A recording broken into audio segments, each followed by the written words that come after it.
I'm Lance with Ultimate Canine, and today we're going to get in the weeds. So, I've been training dogs since 2003, which is a long time now. 21 years, and I've been through a lot of different training schools, and I've watched a lot of people train. I've interacted with thousands of trainers across the country and globally with many different agencies. So, the weeds we're going to get into today is purely positive training. So, a lot of clients throughout the years have asked, can we do positive only?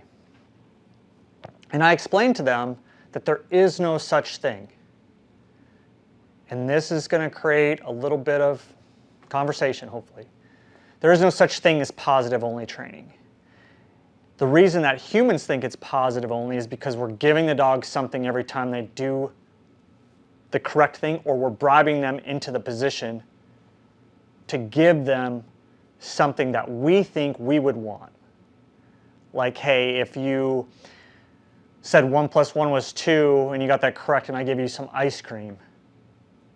But let's say you didn't want to do the math problem, but I restrained you in your classroom until you had to do the math problem. Would that be positive? That's interesting, right? So the reason I'm holding this leash and this flat collar here is, let's say we're going to start positive only training for our dog today, and we put a leash and a collar on the dog. And we restrain the dog so the dog can't leave this area. And we're going to work with them, and we're going to lure him or bribe him or try to get him into the sit, and luring is fine. But if you're only doing it to a certain point, and you won't do anything else until you bribe the dog to do it. Luring and bribing are different. That's a whole different conversation. If I'm restraining the dog from leaving, do you think the dog, from his perspective or its perspective, is in a positive mindset? What if they just don't want to sit, or they don't want to come to you, and you reel them in on the leash? Is that positive? What if the dog wants to chase the squirrel and you don't let it because the squirrel ran across the street? If you don't let that dog go across the street and you're restraining it, is that positive to the dog? No, it's absolutely not, because that dog wants to get a squirrel. So in the positive only realm, that would be negative.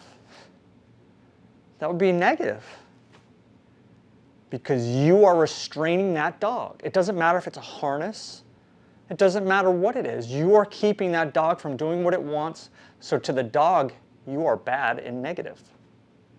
Yes, it's for the dog's safety in your head, but if we're going to go purely positive, there is no such thing. There's no such thing. Let's say the dog really wants the food but doesn't do the action. If that dog wants that food and you're not giving it to the dog, that's negative, isn't it? The dog's not going to be pumped with you. They're not going to be like, oh, we're best friends because I want that from you, but you won't give it to me. It's a conversation, but there is no such thing as purely positive or positive only dog training. There's not. If that dog does not think that you're giving it what it wants, when it wants it, how it wants it, it's not positive to the dog. And some people will say, well, once the dog knows it, but that's not what purely positive is. It's positive all the time. There is no negative, no non-fun for the dog. Something to think about. Our kids go to school. They can't just leave the school. They go and they're stuck in their desk, and they're going through their classes, and they're learning stuff that, I know I didn't like to go to school. It wasn't positive for me.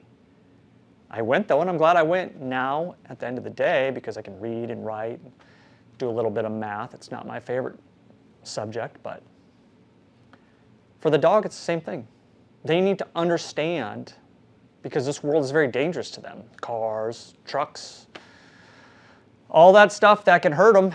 Food they're not supposed to eat, chewing on power cables. It's a dangerous world out there for a dog now.